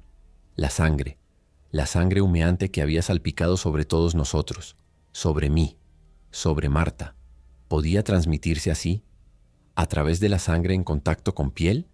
¿Con heridas abiertas? Marta tenía un corte en la mano. Un corte pequeño que se había hecho con un cristal roto. La sangre infectada había entrado ahí. Había tardado horas en incubar, pero finalmente la había consumido. Si Marta estaba infectada, entonces yo también podría estarlo. Miré mis manos. Busqué heridas. Tenía arañazos, cortes pequeños. Todos habíamos sido salpicados. Todos podríamos estar infectados. El pánico me cerró la garganta. Un soldado se acercó. Preguntó qué había pasado. Domínguez explicó. El soldado habló por radio.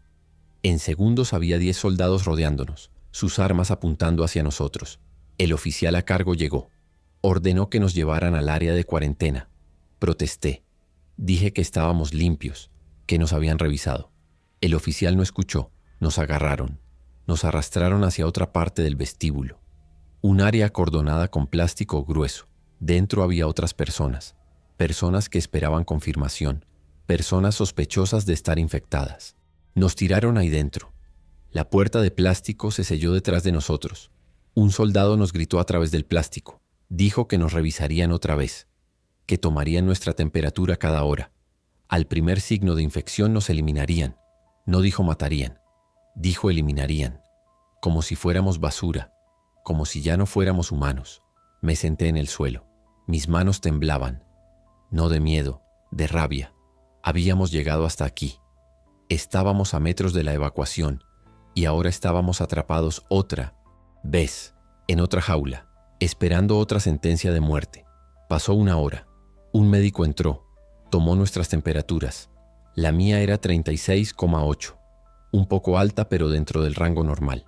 Domínguez 37, ligeramente elevada. El médico lo marcó, dijo que lo vigilaría de cerca, salió sin decir nada más. Miré a Domínguez. Su cara estaba pálida, sudaba, pero todos sudábamos. El calor dentro del área de cuarentena era sofocante, sin ventilación, sin aire acondicionado. Era como estar en un invernadero. Domínguez me miró. Sus ojos tenían esa misma expresión que había visto en Javi. Resignación. Sabía lo que venía.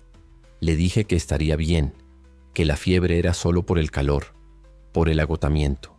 Él no respondió. Simplemente cerró los ojos. Se recostó contra la pared de plástico. El material crujió bajo su peso. Otros en el área de cuarentena nos miraban, evaluando, calculando quién se volvería primero, quién era la mayor amenaza. La humanidad se reducía a matemáticas, brutales. Supervivencia del más apto, del más limpio, del más afortunado. Pasó otra hora. El médico volvió, tomó temperaturas otra vez. La mía seguía en 36,8, estable. La de Domínguez era 37,5, subiendo. El médico llamó a 2 soldados. Entraron con las armas levantadas. Le dijeron a Domínguez que saliera, que necesitaba una evaluación más profunda. Domínguez se levantó. Sus movimientos eran lentos, cansados. Me miró. Durante 3 segundos nos sostuvimos la mirada. En esos 3 segundos dijimos todo. Adiós, perdón, gracias, suerte. Todas las palabras que no teníamos tiempo de decir. Luego salió. Los soldados lo escoltaron fuera del área de cuarentena, a través del vestíbulo, hacia los ascensores, pero no hacia arriba, hacia abajo, hacia el sótano, donde eliminaban a los infectados, donde los quemaban. Escuché un disparo 10 minutos después. Solo uno. Limpio, profesional. Domínguez estaba muerto. Mi sargento, el hombre que me había entrenado, que me había guiado a través de este infierno, muerto por una fiebre que quizás solo era agotamiento. Quizás no estaba infectado, quizás lo mataron por precaución, por protocolo, por miedo, nunca lo sabría. Me quedé sentada en el suelo del área de cuarentena, sola ahora, rodeada de extraños que podrían matarme en cualquier momento, o que yo podría matar, si la infección me tomaba. Pasaron 4 horas más en cuarentena. Cada hora venía el médico, tomaba mi temperatura, 36,8, 36,9, 37, 37,1. Subía lentamente, podía sentir el calor acumulándose en mi cuerpo, pero no sabía si era infección o simplemente el maldito calor del área de cuarentena. El plástico grueso que nos rodeaba atrapaba cada grado. El aire era espeso. Cada respiración era trabajo. Mi uniforme estaba tan empapado que podía escurrirlo. El sudor me corría por la cara constantemente. Me quemaba los ojos. Los otros en cuarentena estaban igual. Una mujer en la esquina empezó a jadear. Ese jadeo, Los soldados entraron inmediatamente. La sacaron. Escuché el disparo 2 minutos después. Éramos 12 cuando entramos. Ahora éramos 6. La cuenta regresiva continuaba. No sabía si llegaría mi turno. No sabía si quería que llegara. Morir rápido con una bala. O lento de desesperación esperando evacuación que quizás nunca vendría. Entonces el edificio tembló. Un ruido sordo, profundo, como trueno pero más cerca, más real. Las luces parpadearon. La gente en el vestíbulo gritó. Los soldados corrieron hacia las ventanas. Miré a través del plástico. Vi sus caras. Pánico. Miedo real. No el miedo controlado de profesionales. Miedo genuino. Algo malo estaba pasando. Otro temblor. Más fuerte. El suelo vibró bajo mis pies. Sonido de explosión. Cercana. Un soldado gritó órdenes. Evacuación inmediata. Todos los grupos, sin orden de prioridad. Salgan ya. Los civiles corrieron hacia los ascensores, tropezando unos con otros. El pánico se extendió como fuego. Un oficial corrió hacia el área de cuarentena. Desgarró el plástico, gritó que saliéramos, que no había tiempo, que teníamos que llegar a la azotea ahora. No entendí qué estaba pasando, pero me levanté. Corrí con los demás, hacia los ascensores. Había 5 ascensores funcionando, las puertas abiertas, metiéndose tanta gente como fuera posible. Me metí en uno, apretada entre 15 personas. Las puertas se cerraron, el ascensor subió. El ascensor era lento, demasiado lento. Podía sentir los cuerpos de los demás presionando contra mí. El calor de tanta gente en un espacio cerrado era insoportable. Alguien lloraba.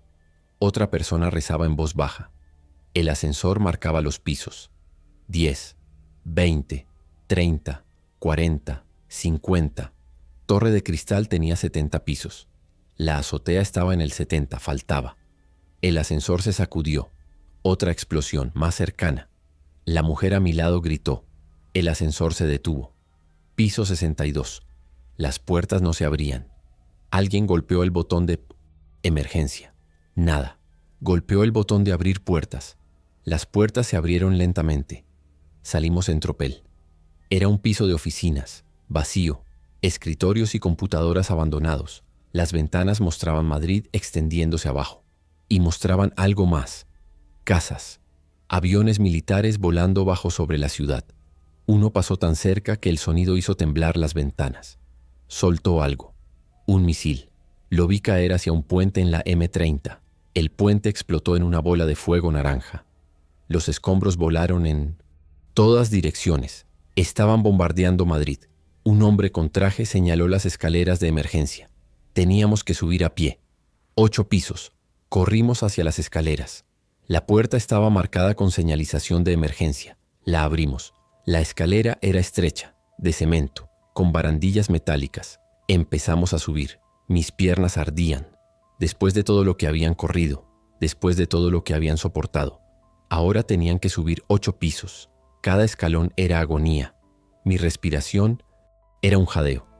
No, no como ellos, no como los infectados. Solo agotamiento, solo límite humano alcanzado y sobrepasado.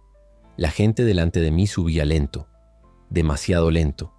Quería empujarlos, quería correr sobre ellos, pero no había espacio. Solo podíamos subir en fila, como ganado hacia el matadero, excepto que el matadero estaba abajo. La salvación estaba arriba. Otro temblor, más violento. Parte del techo de la escalera se agrietó. Polvo cayó sobre nosotros. El edificio estaba siendo bombardeado. No directamente, pero cerca. Demasiado cerca. Llegamos al piso 65, 66, 67. Un anciano delante de mí se detuvo. Se agarró el pecho. Cayó de rodillas. Ataque al corazón. Tenía que ser. Su cara estaba gris. Sudaba pero frío. Sudor frío. Me agaché junto a él. Intenté ayudarlo, pero la gente detrás seguía empujando. Me tiraron hacia adelante. Tuve que dejarlo. Tuve que seguir subiendo. Lo dejé ahí sentado en el escalón, su cara mirándome, acusándome, agregando otra carga a mi alma destrozada. 68, 69, 70. Llegamos al piso 70. La puerta que daba a la azotea estaba abierta. Luz del día entrando. Salimos corriendo. El calor del mediodía nos golpeó como un martillo. Estábamos en la azotea de Torre de Cristal, el punto más alto de Madrid. Podía ver toda la ciudad desde aquí, y toda la ciudad estaba muriendo. Columnas de humo negro salían de docenas, de cientos de puntos. Los cazas seguían volando. Seguían bombardeando, destruyendo puentes, carreteras, cualquier ruta de escape. La azotea era enorme, plana, con el helipuerto marcado en el centro. Había un helicóptero ahí, sus aspas girando, listo para despegar.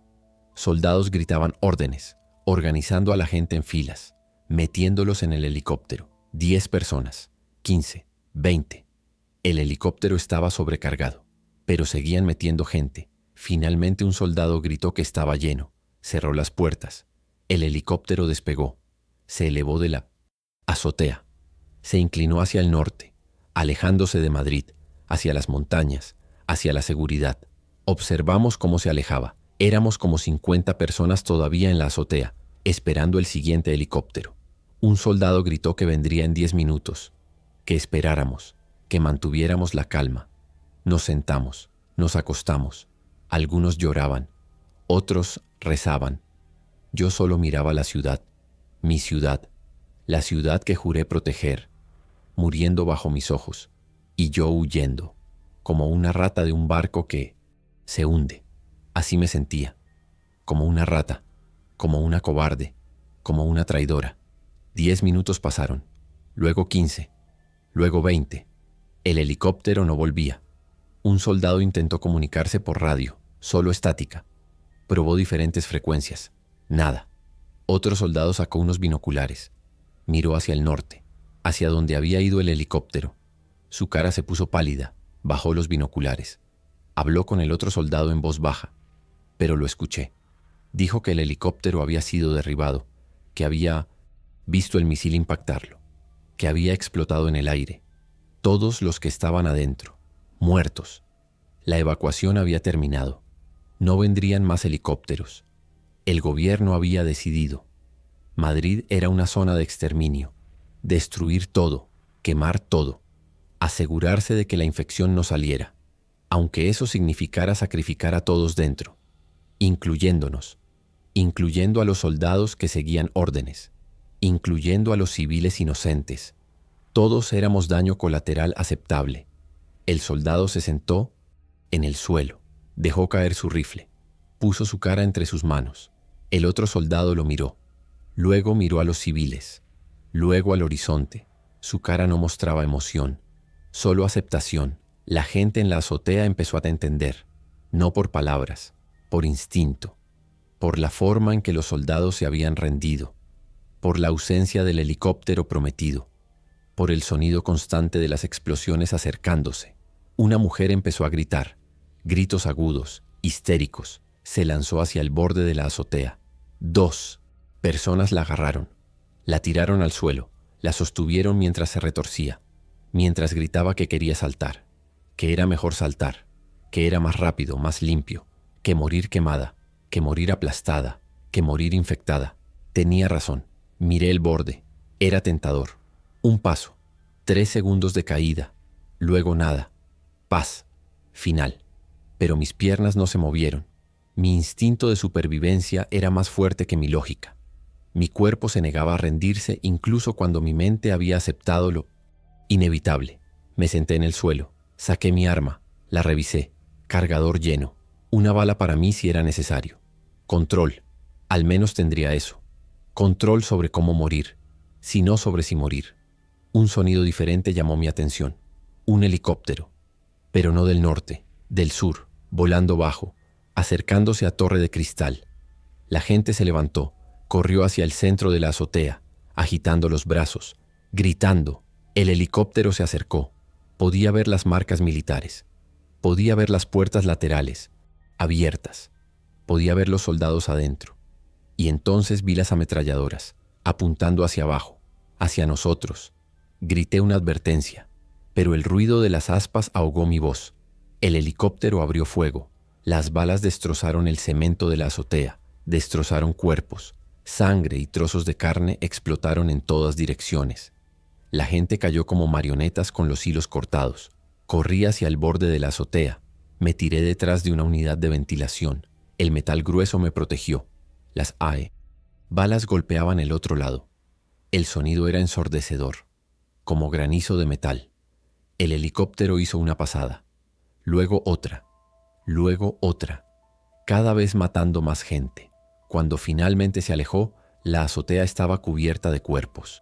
De los 50 que estábamos, quedábamos quizás 10, escondidos detrás de equipos, detrás de estructuras.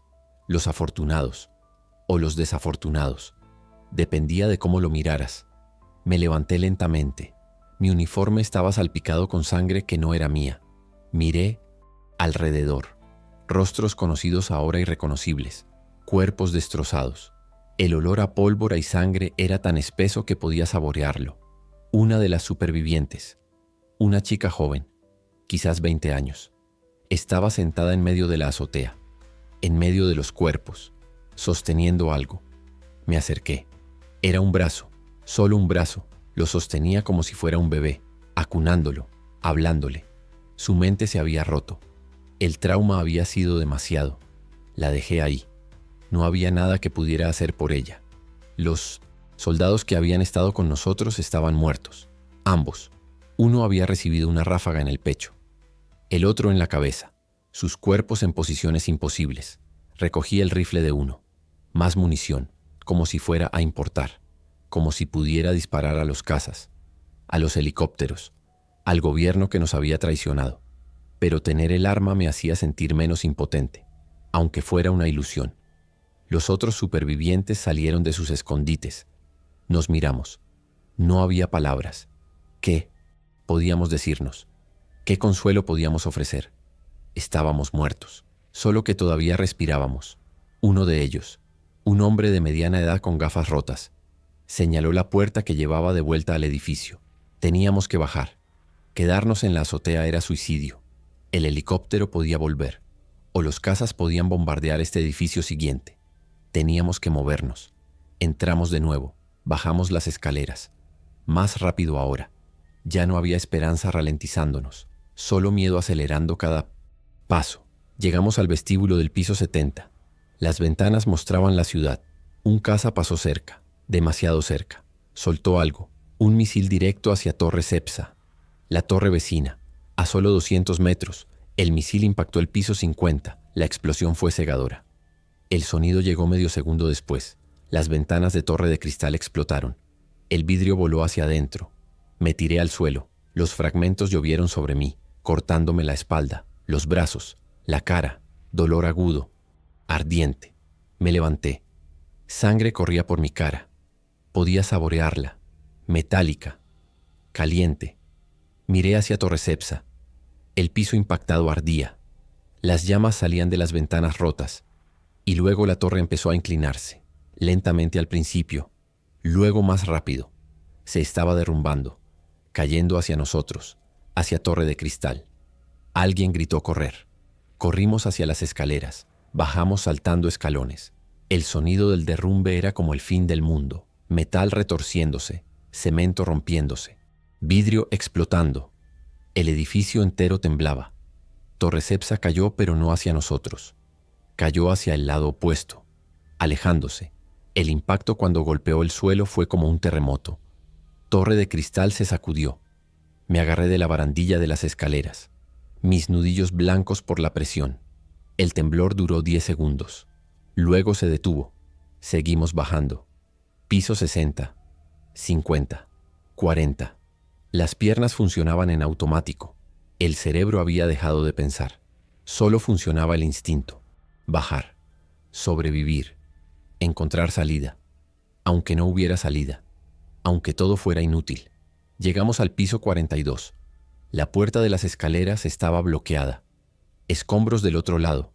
No podíamos seguir bajando. Uno de los supervivientes pateó la puerta que daba al piso. Se abrió. Salimos. Era un piso de oficinas, cubículos y salas de reuniones. Todo cubierto de polvo y vidrios rotos. Las ventanas del lado este estaban destruidas. El viento entraba llevando humo y ceniza. Me acerqué y senté una ventana rota. Miré hacia abajo. 42 pisos de caída. La calle estaba llena de escombros, de los restos de Torre Cepsa, y estaba llena de infectados. Cientos, miles, se movían entre los escombros como hormigas. La caída de la torre los había atraído. El ruido, el movimiento. Ahora rodeaban las torres restantes, buscando, cazando. Escuché gritos desde abajo, desde los pisos inferiores. Los infectados habían entrado en Torre de Cristal. Estaban subiendo, cazando a los que quedábamos, atrapados entre el ejército arriba bombardeando y los infectados abajo subiendo. No había salida, no había esperanza. Solo había el final, elegir cómo morir. Los otros supervivientes entraron en pánico. Corrieron por el piso buscando otra salida, otra escalera, otra ruta. Yo me senté en el suelo, junto a la ventana rota. El viento me golpeaba. Llevaba el olor a humo, a ceniza, a muerte. Saqué mi arma, la puse en mi regazo, miré la bala. Pequeña, simple, pero poderosa. Podía terminar todo, aquí, ahora, en mis términos. No siendo devorada por infectados, no siendo quemada por un bombardeo, sino con una bala, rápida, limpia, mi elección. Levanté el arma, la puse contra mi sien. El metal estaba frío, reconfortante. Mi dedo encontró el gatillo. La presión era ligera. Solo necesitaba apretar. Solo un poco más. Cerré los ojos. Pensé en mi familia, en mis padres, en mi hermana, en la vida que había tenido antes de esto. Hacía solo 36 horas. Parecía una vida diferente. Una persona diferente. Esa Lucía estaba muerta. Esta Lucía era un fantasma. Un cadáver caminante, esperando aceptar lo inevitable. Pero no apreté. Mi dedo se negó, mi instinto de supervivencia más fuerte que mi voluntad. Bajé el arma. Maldije, lloré, golpeé el suelo con el puño. El dolor en los nudillos era bienvenido, real, algo que sentir aparte del miedo y la desesperación. Escuché sonidos desde las escaleras. Ese jadeo. Se acercaban, habían llegado a este piso. Me levanté, entré en una sala de conferencias. Cerré la puerta, la trabé, empujé la mesa contra la puerta, las sillas, todo lo que pude encontrar, creando una barricada. Los sonidos se acercaban, golpes en otras puertas, madera rompiéndose, gritos, disparos, los otros supervivientes luchando, muriendo. Los gritos se cortaban uno por uno, silenciados. Ahora solo quedaba yo, sola, en una sala de conferencias en el piso 42, rodeada de infectados, rodeada de muerte, esperando mi turno. Pero mi turno no llegó. Los infectados pasaron de largo, sus sonidos se alejaron, subiendo hacia pisos superiores, cazando otros, dejándome. No sé por qué, quizás no olieron mi rastro, quizás la barricada bloqueó mi olor, quizás simplemente tuve suerte, suerte maldita. Me quedé en la sala. Horas pasaron, la luz del día se desvaneció, la noche cayó sobre Madrid. Desde la ventana podía ver la ciudad, o lo que quedaba de ella. Fuegos ardiendo por todas partes, los bombardeos habían cesado, pero el daño estaba hecho. Madrid era ruinas, una ciudad fantasma llena de monstruos. Escuché helicópteros distantes, pero no se acercaron, se mantuvieron lejos, vigilando, asegurándose de que nadie saliera, asegurándose de que la infección muriera aquí, con nosotros, con la ciudad. Bebí agua de mi mochila, comí una barra de energía, mecánicamente, sin sabor, sin placer, solo combustible para seguir existiendo, no viviendo, solo existiendo. Mi radio militar seguía funcionando, lo encendí, busqué frecuencias, en una encontré transmisión, voz militar, informes de situación. Decían que el protocolo cerco era exitoso, que el perímetro se mantenía, que no había fugas, que Madrid estaba sellado, que la infección estaba contenida, que en 72 horas procederían con el protocolo final. Incineración completa, bombas incendiarias, convertir la ciudad entera en ceniza, asegurarse de que no quedara nada vivo, nada infectado, nada. 72 horas, 3 días, eso es lo que me quedaba. 3 días para existir en esta torre, rodeada de infectados, esperando ser quemada viva, o morir de sed, o de hambre, o de locura, lo que viniera primero. Miré mi arma otra vez. Todavía tenía esa bala. Todavía tenía esa opción. Pero algo en mí se negaba. Terquedad, estupidez, instinto, no sé, pero no podía hacerlo. No todavía. Mientras pudiera respirar, mientras pudiera pensar, existiría, aunque fuera sufrimiento, aunque fuera inútil, existiría. Me moví por la sala. Encontré más botellas de agua en un refrigerador pequeño. Las oficinas ejecutivas siempre tenían los mejores suministros. Encontré snacks en un cajón. Galletas, chocolates. Suficiente para algunos días. Quizás unas semanas si racionaba. No que importara. En 3 días todo ardería. Pero el instinto hacía inventario de todas formas, planificando supervivencia incluso cuando la supervivencia era imposible. El cerebro humano es extraño así, aferrándose a la esperanza incluso cuando la lógica la ha matado hace tiempo. Pasé la noche en la sala. No dormí. Cada sonido me despertaba.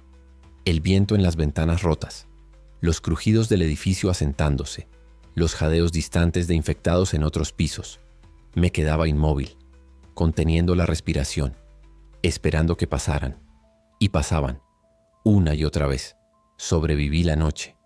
Cuando el sol salió, iluminó una ciudad muerta. El humo se había aclarado un poco. Podía ver más detalles. Calles destruidas, edificios colapsados, cuerpos, tantos cuerpos. Algunos se movían, infectados todavía activos, otros inmóviles, muertos por hipertermia, por balas, por bombas, por desesperación. Madrid había tenido 6 millones de habitantes. En 36 horas había sido reducida a una fracción. Los supervivientes escondidos como yo, los infectados cazando, y los muertos, los afortunados, los que ya no tenían que sufrir esto. Los envidiaba. Envidié a Javi, a Marta, a Domínguez, a todos los que habían terminado su sufrimiento, mientras yo continuaba, castigada con vida, castigada con conciencia. El segundo día fue igual, esperando, existiendo. Los sonidos de infectados continuaban, a veces cerca, a veces lejos. Encontré un baño en el piso que todavía tenía agua. Me lavé la cara. Vi mi reflejo en el espejo roto. No me reconocí, los ojos hundidos, la cara cubierta de cortes y moretones, el cabello enmarañado con sangre seca. Parecía una de ellos, una infectada, una muerta viviente. Quizás lo era. Quizás la infección no necesitaba virus. Quizás el trauma era suficiente. Quizás todos éramos infectados de diferentes formas. Mi mente vagaba. Pensamientos inconexos, memorias fragmentadas, de antes, de la academia, de mi familia, de domingo en el retiro comiendo helado, de navidades con mi abuela, de mi primer día en la UIP, orgullo, propósito, servicio, todo quemado, todo mentira. El sistema al que serví me había traicionado, me había usado, me había desechado, y yo había dejado, había seguido órdenes, había disparado a civiles, había abandonado a compañeros, había sacrificado mi humanidad por nada, por sobrevivir otro día de miseria. El tercer día los helicópteros volvieron, pero no para evacuar, para el protocolo final. Los vi desde la ventana, docenas, volando en formación, soltando contenedores. Los contenedores golpeaban edificios, calles, plazas y explotaban. Pero no eran explosiones normales, eran fuego, fuego que se extendía, que se agarraba a todo, napalm, o algo peor, algo químico, algo diseñado para quemar todo. Edificios enteros se encendieron en segundos. Las llamas subían hacia el cielo. El humo se volvía negro y espeso. El olor llegó incluso hasta aquí, a 42 pisos de altura. Olor a plástico quemado, a carne quemada, a ciudad muriendo. Los incendios se extendieron, distrito por distrito, acercándose. Pronto llegarían aquí, a las torres, y entonces todo terminaría. Finalmente, observé los helicópteros trabajar, metódicos, eficientes, destruyendo la ciudad que juraron defender, matando a los civiles que juraron proteger.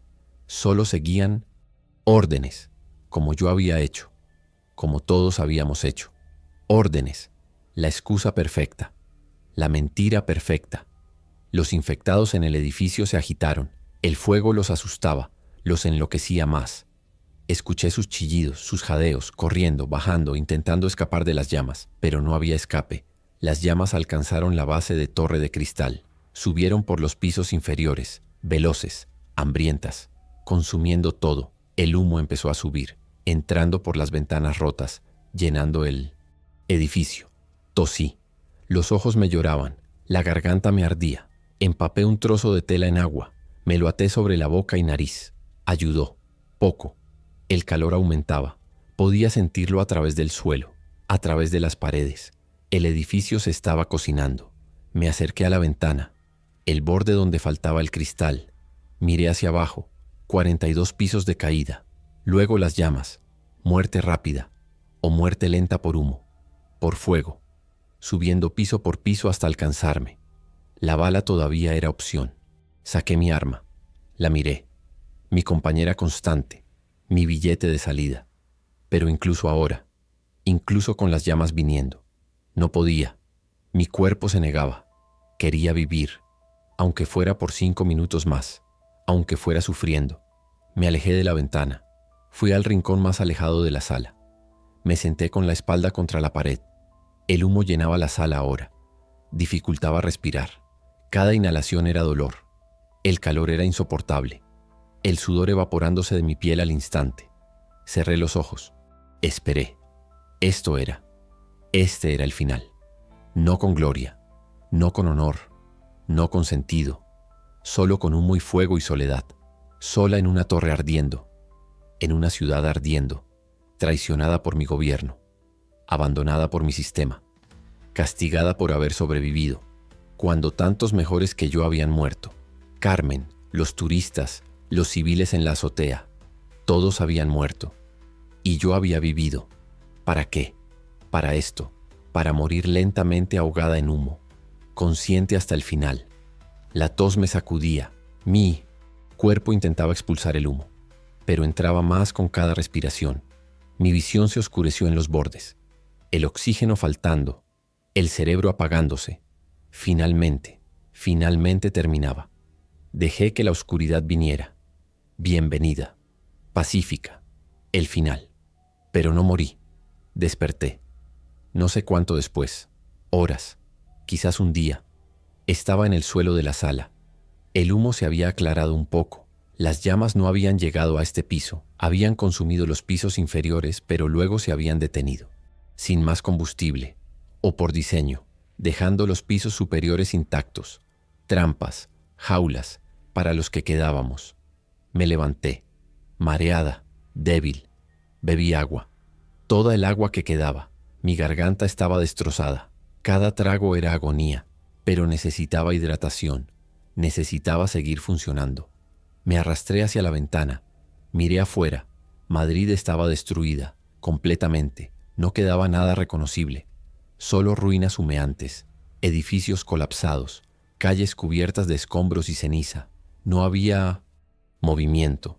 Los infectados habían muerto, quemados, aplastados, finalmente eliminados, pero también los supervivientes, también los inocentes, también la ciudad, todo sacrificado, todo quemado, por protocolo, por contención, por miedo. Los helicópteros se habían ido.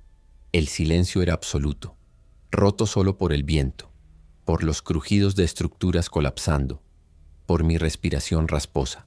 Estaba viva, sola pero viva, en una torre de cristal, rodeada de muerte, sin forma de bajar. Los pisos inferiores destruidos, las escaleras colapsadas, atrapada en el cielo de una ciudad muerta. Podía ver los límites de Madrid, las carreteras bloqueadas, los puentes destruidos, el perímetro militar todavía ahí, todavía sellado, asegurándose de que nadie saliera. Ni siquiera los supervivientes, ni siquiera yo. Había sobrevivido al apocalipsis, había sobrevivido a los infectados, había sobrevivido al bombardeo. ¿Para qué? Para estar atrapada aquí, muriendo lentamente de hambre, de sed, de soledad, de la memoria de todo lo que había hecho, de todos los que había abandonado, de todas las órdenes que había seguido, cuando debía haber desobedecido, cuando debía haber elegido humanidad sobre protocolo, sobre jerarquía, sobre miedo. Ahora grabo esto, con la cámara que encontré en un cadáver hace 4 días, hace una vida, documentando, testimoniando. Para quien encuentre esto, si alguien lo encuentra, si alguien entra alguna vez en esta ciudad maldita, quiero que sepan, quiero que entiendan. Esto no fue un accidente, fue una elección. El gobierno eligió sacrificarnos, eligió quemar la ciudad, eligió matar millones para salvar millones más. Quizás tenían razón, quizás era necesario, pero no cambia lo que hicieron, no cambia lo que me hicieron, no cambia lo que me hicieron hacer. Disparé a civiles, abandoné a compañeros, seguí órdenes que sabía estaban mal, porque era más fácil que desobedecer, porque estaba entrenada para obedecer, porque era una buena soldado, una buena policía, y eso me convirtió en una mala humana, en una cómplice, en una asesina, con uniforme, con placa, con autorización, pero asesina al final.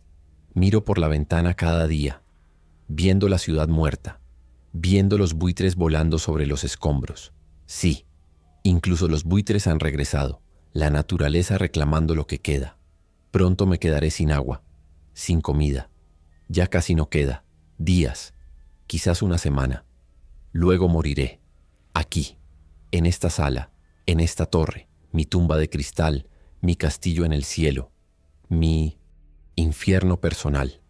La bala sigue en mi arma, siempre sigue ahí, tentándome, pero no la usaré. He decidido, moriré de forma natural. Bueno, tan natural como pueda ser, muriendo de hambre en un rascacielos en medio de una ciudad apocalíptica.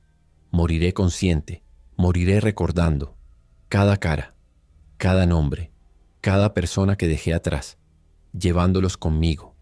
Es lo mínimo que puedo hacer, lo mínimo que les debo, mantenerlos vivos en mi memoria hasta que mi memoria se apague, hasta que todo se apague. Si estás viendo esto, si encontraste esta grabación, aprende, no confíes en las órdenes, no confíes en el sistema. Cuando llegue tu momento, cuando tu ciudad caiga, cuando te digan que dispares, que abandones, que obedezcas, no lo hagas. Elige ser humano, aunque te cueste la vida, aunque te cueste todo, porque obedecer me salvó la vida, y me costó todo de todas formas. Me costó mi alma, mi humanidad, mi derecho a morir en paz. Ahora vivo, pero no realmente. Solo existo, un fantasma en una torre, esperando el final, mirando una ciudad que maté con mi obediencia, con mis balas, con mi silencio. Madrid murió, yo ayudé a matarla, y ahora muero con ella, lentamente, consciente, merecido. Este es mi castigo, mi condena, mi victoria maldita. Sobreviví, para vivir con esto, para siempre, por el resto de mis días, que no serán muchos, pero serán suficientes, suficientes para recordar, suficientes para arrepentirme, suficientes para grabar esto, para advertirte, para que no cometas mis errores, para que cuando llegue tu momento, elijas diferente, elijas mejor, elijas ser humano. Aunque el mundo se esté acabando, la luz se está yendo, el sol se pone sobre las ruinas, naranja y rojo otra vez, como aquel primer día, como siempre, hermoso sobre la muerte, grotesco en su indiferencia. El mundo sigue girando, el sol sigue saliendo. Aunque Madrid esté muerta, aunque yo esté muriendo, nada cambia realmente. Solo nosotros, solo los que estábamos aquí, los que vivimos, los que morimos, los olvidados, los sacrificados, los daños colaterales. Apago la cámara pronto, ahorro batería, para otra grabación mañana y pasado, hasta que no pueda más, hasta que mis manos tiemblen demasiado, hasta que mi voz falle, hasta que la oscuridad final venga, y entonces descansaré, finalmente, pero hasta entonces, grabo, recuerdo, testifico. Es lo único que me queda, lo único que puedo hacer, lo único que importa, que alguien sepa, que alguien recuerde que Madrid existió, que nosotros existimos, que morimos aquí, traicionados, abandonados, quemados, pero humanos hasta el final, o tratando de serlo, a pesar de todo.